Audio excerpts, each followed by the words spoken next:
Yo, welcome back to Neighborhood Politics. We on part two. We had to take a little break. Part two. You okay? I'm good. I'm a soldier. I'm good. Oh my God, here we go.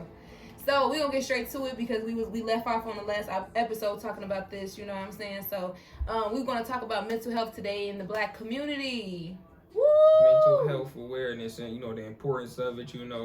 What it is. Why it's important for us to be aware of it. And maybe some ways that we feel like we can possibly overcome or try to work on those issues that we got going on. So we did a while ago, maybe I had pitched something out and see, and just a little poll on, and a few people have reached out and said that that's what they wanted to specifically talk about and say and see what we had to say. So I think it's an important topic, especially with all the chain of events that we got going on. It correlates directly into the last part one, I guess. Yeah. So Alfred, when I think about mental health, because I just get straight to it. I'm a straight to it type of person.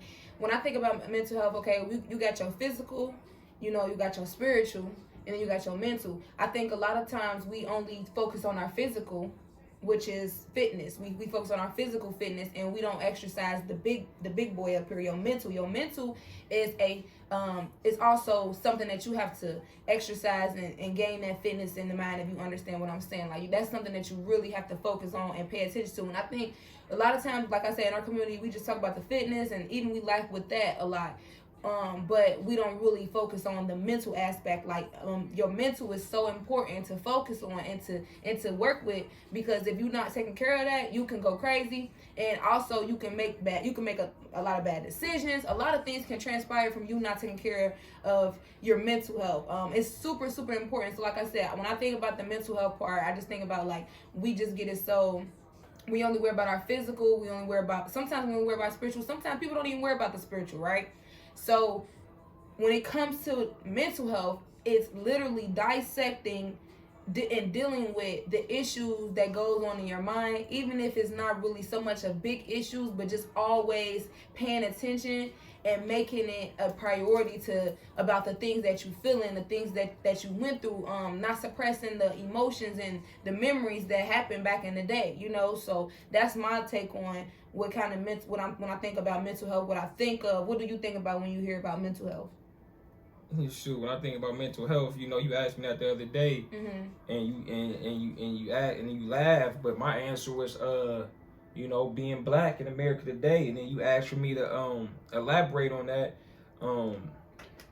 and I was serious. Like, shoot, when I think of mental health and the state of mind, it's like being black. You know what I'm saying? I love being black. Like I say, we them kings, we them queens, we them Jews, we them chosen ones, we them gods. You know what I'm saying? We them godly people. You know what I'm saying? But mentally, you know what I'm saying, we done got to a place to where it then became extremely draining. Just draining for people in situations in their lives. Regardless on what they may be, because everybody's circumstances are different. So it's like it's challenging. Being black in general. It's funny because it's one of them things that you got to wear with your shirt. I'm proud to be black. You know what I'm saying? But when I think of mental health awareness, first thing I want to say is, or get out there is, like you said, the importance of it, why it's important. I feel like it's important to talk about how we have gotten to the place that we are as a whole, because that's the root of it, the foundation, and I feel like it's important to dissect that to move forward. And that goes all the way back from the systematic plan that been put into place since supposedly we've been freed. You know what I'm saying? It's been a mental battle that they didn't try to play game with prior to that, since we've been slaves. But it's been a mental battle, a mental fight that we always had to try to overcome since the beginning of times. And I think now, like I said, it's time to dissect those situations, come to our truths with that, come to the truths of the mental illnesses that are out here in the black community, and figure out how we can move forward. So you said mental health is being black. it's being black right now. Yeah, unfortunately, yeah. Mental health, mental awareness. Yeah, man, they got a lot going on with us. But I say that, but I also just, I elaborated on what I meant by that. You know what I'm saying? The issues that come with being black, being traumatized, growing up in households with no, you know what I'm saying? I know other cultures do the same thing, but growing up in households with just moms, and growing up with seeing friends get killed, and growing up seeing friends go to jail, and growing up with no male role models, growing up and having to resort to, selling drugs, growing up and having to live in impoverished communities, growing up and having to live in just underprivileged situations to where it shouldn't be the norm for black people, and they don't, being redlined, how we redline, is super deep. But yeah, mental awareness, yeah, being black, it's being black, yeah, for sure.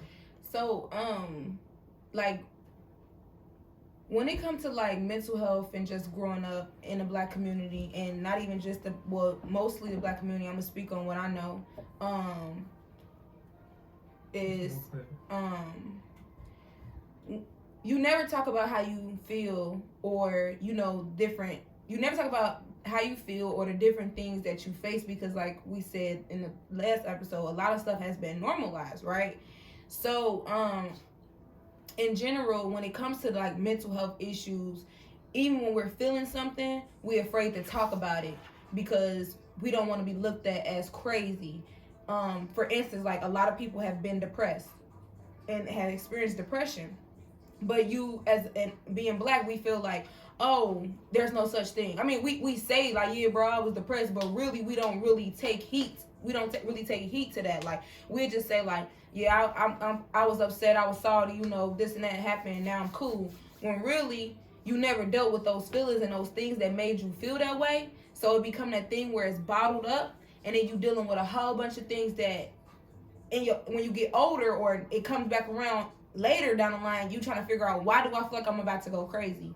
Why do I feel like this? For example, I am a person who deals with anxiety, and I never, ever knew I dealt with anxiety. Like growing up, I never knew that's what the name was. I never been able to identify it. I remember one time when I was a kid, I was in the living room, and my mom was in the room asleep. And I will never forget that I was just like watching the movie, and after I got finished watching the movie, I don't know what the movie was about, but I ended up starting to think like, man, the world gonna end. And then when the world ends, what's gonna happen? And then what happened when I did it? So I started crying. And then I remember going into my mom room crying, like, I mean, I had to be like 14, honestly, 14, 15, like, Mom, like the world gonna end, what we gonna do? I don't wanna die, And she instantly was just like, girl, the devil trying to get to you. Lay down, get you some sleep. Stop thinking like that. The devil want to get to you. And now that I reflect back on now knowing that I have anxiety, it's funny to me because it's, well, not really funny, but it's that thing where it's like, instantly, I was having an anxiety attack at that moment because my thoughts were transpiring. I didn't know what was going on. I tried to say it to my mom, telling her like, I'm thinking about a lot of stuff, and I know the world gonna end the end and all this and that. And she just instantly was like, go to sleep. Like, but you're tripping. The devil was trying to get you. But depression and anxiety is the two major mental illnesses when it comes to mental health.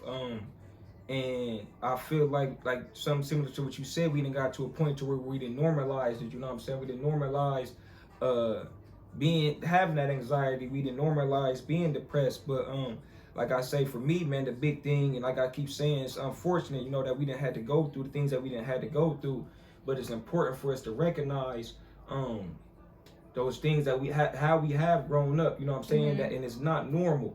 And I think that's important for us to come and be aware of those. Right. Accept the fact of, we grew up but most of us grew up in environments that probably, what shouldn't have been normalized. But if we can talk about that, if we can figure out ways to where we can possibly change that for the youth that's coming up, I feel like it's a possible hope to where we can bring some light to that mental health awareness in the black community, because a lot of people are really suffering from it. You got social media that a lot of people want to, social media is a big factor when it comes to, triggering out depression and triggering anxiety, probably for people, probably for males and females. It's about keeping up with the latest fads and the latest trends. And person may or may not know, that could be triggering their depression. You know what I'm saying? Every day you waking up, you seeing somebody with a big loaf of bread, or fresh how they want to be fresh, and then you pin yourself and saying that, okay, you comparing your life to that person's life,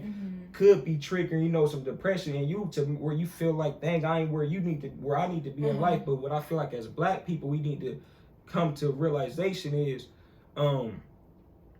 it's cool to want to get money. It's cool to have a hustler mentality. It's cool to have a grind and that eager to want to, succeed. But we need to realize, like, man, for one, that we not in competition with each other. Yeah. I think that's important. And then two, I think we need to realize, like, it's a marathon, like Nipsey said, it's really a marathon when it comes to this grind, when it comes to this hustle, when it comes to really persevering in life. We done came to a point now to where I feel like as teenagers, we feel like we supposed to have 15 bands, 20 bands. Yeah. By the time I'm 25, I'm for whatever reason, I feel like I'm supposed to have X amount of dollars to my name. Right. And that ain't, that's not necessarily the truth. You know what I'm saying? If you do got that, that's cool.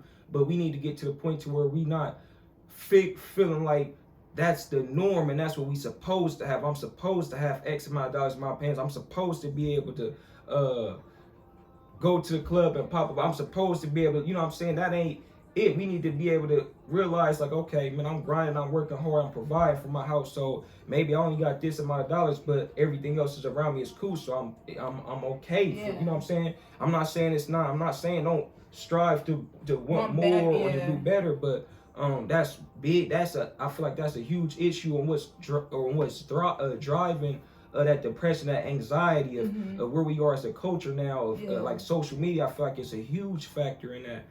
I feel like it's a huge factor. I definitely think so, and I agree with you full 100%, because what they call that is like the comparison, like the thief of comparison. When you comparing yourself, that definitely can drive you into depression and anxiety. But I also think it goes way beyond that, like you said, when it comes to just our upbringing in general, when it comes to the way you were raised and the different things that you were brought up seeing and the different conversations that you embarked in. And like you said, a lot of people suffer from PTSD as well.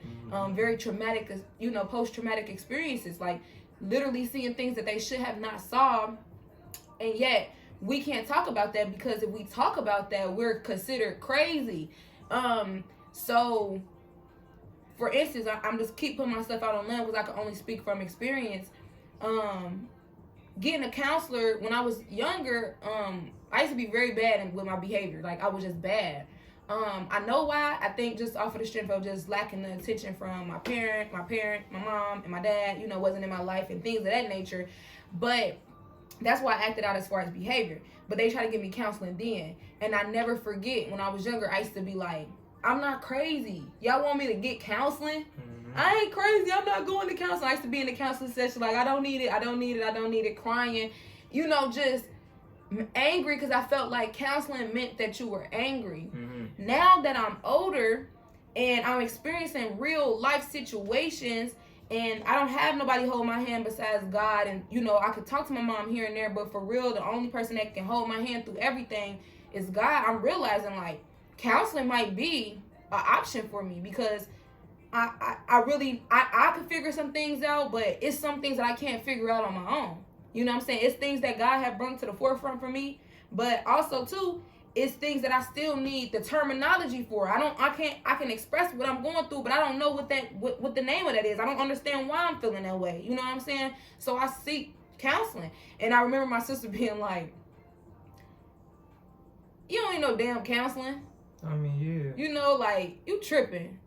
Man, you don't suck that shit up. I remember my sister saying these things to me, which I'm not mad at her for, because it's our upbringing. That's what we're taught. That's what we are groomed into thinking, like, counseling is for crazy people. Yeah, when I was doing my little research when I was, doing my homework, of course, counseling is always an outlet, but as the black community, sometimes in some situations, which is just the truth, some people don't have that, don't have insurance. You know what I'm saying? It's a lot of things that's put into place to where we lack, to where sometimes we're not able to, go to counseling or Get that. Maybe sometimes we just don't trust. Maybe we done lost so much trust, and we done been befriended so many times in our life to where I don't feel like I can open up to a counselor. So, but I agree with you. For sure, I see for sure how you saying counseling can be beneficial, but just also being aware that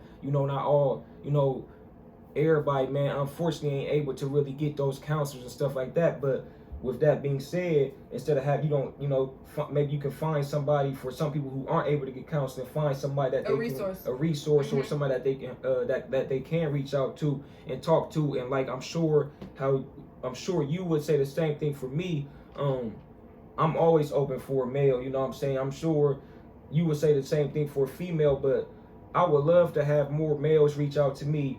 And but that's what this platform is for, as well, as I keep on saying, to give males that platforms to be able to talk and tell their stories and give their whys. But I would love to have accountability partners to where we can talk to each other, bro, and just and really vent and really express ourselves if need be, and someone that I feel comfortable with talking to, because I know as a male in general, similar to what we talked about in that last episode, is we've been taught, we've been molded to where it's like, man, we just want to deal with things on our own. We want to deal with things on our own. So I'm trying to learn how to be open and open to being more expressive and talking to other people, males and stuff like that, to help me out, I'm certain in certain situations. Because the crazy thing is we all, like, you come from Cincinnati, we went to school with people from Kentucky, we went to school with people from Alabama, we went to school with people from Detroit, all around the world, Florida, and the one thing that all brought the people that's in your circle together is the similarities of y'all's upbringing. So just because you from Cincinnati, and just because I'm from Columbus, and just because Leak from Detroit, and just because Bama from Alabama, don't mean we ain't all have some of the similar upbringings. You know what I'm saying? Don't mean we can all come together and talk. And at least for me, for my my male friends, and be like, dang, bro, like, I kind of went through the same things you went through.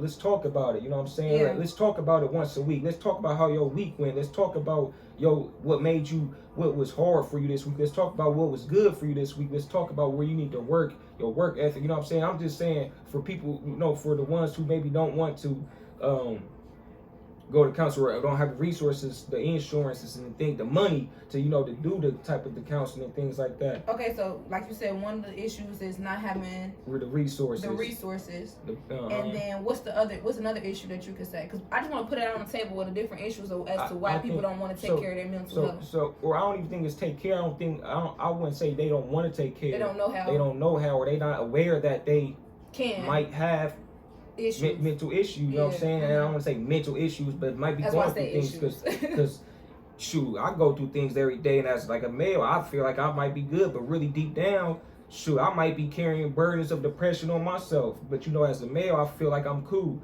But I think trust is another one, and I mentioned that trust is huge. Just feeling like I can't trust you to tell me what's going on in my life, especially if you ain't been through what I've been through. Right. You know what I'm saying? If you ain't been through what I've been through, how can you tell me that what I'm going through, you know what I'm saying, I'm gonna be okay about? You don't feel my pain. You don't feel my struggle. You didn't come from what I came from. You ain't come from a single parent household. You ain't come from mom working 2 jobs to provide.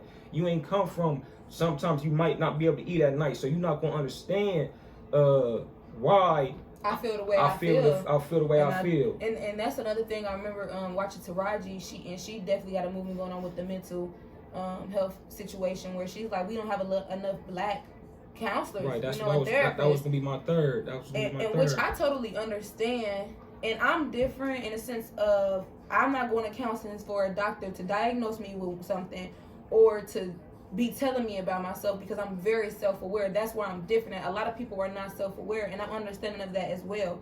I've been blessed to be a little bit more self-aware. So when I go to my counselor, I'm going to my counselor like, look, I know this is what I'm dealing with. I know this is why it made me feel this way. I just don't know the terminology for it, or I don't know a way to fix this, or a way to, you know, change this bad habit, or a way to, you know, deal with these different things. So, because I know that's the reason why I'm bringing that up, is because I know that's also a con. A lot of people, like, I'm not going to somebody to tell them to, you know, to so they can tell me, like you just said, how to deal with my situation, or what's wrong with me. You know what I'm saying? It's like, if you kind of more self-aware and you a little bit more on you got your, you know, dot your T's and cross your I's or whatever, you ain't really got to go for that reason. You could literally just be going because, like you said, you know you suffering with this certain thing, but I don't know the name of it. You know what I'm saying? Help me learn a little bit more about this. What does this mean? You know what I'm saying? I'm just speaking on just the importance of trying to get an understanding of what's going on with you mentally. But I know that not having, you know, enough black therapists, enough black counselors is another thing, because like you said, you don't understand my upbringing, so how I'm going to be able to talk to you. That's important.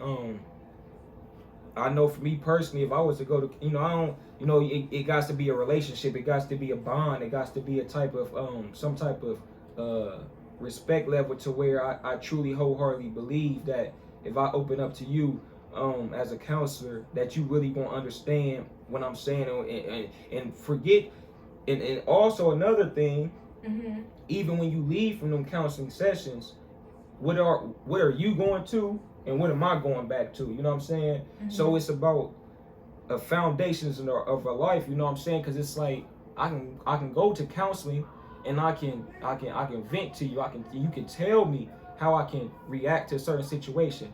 But every day, if I'm going back to, you know, to the neighborhood, and I'm hungry, and I got kids, and my kids ain't, and day to day, I don't know how my kids is going to eat. At the end of the day, I'm in a cycle that counseling may not be able to help me, you know what I'm saying, get me through, you know. So it's like, but see, that's why I be thinking that's the common misconception too, because that's why I'm speaking on, you're not going there for them to say, to I mean, it sounds stupid what I'm about to say, but hear me out. You're not going there for them to fix your problems. They're not gonna fix your problems. Like, yeah, for sure. You know what I'm saying? You can't. Okay, I'm gonna say this. If you think, if not you, I'm just saying in general. If you don't want to do counseling, fine. We're gonna rule that out. How else can you deal with how else can you help fix your mental health?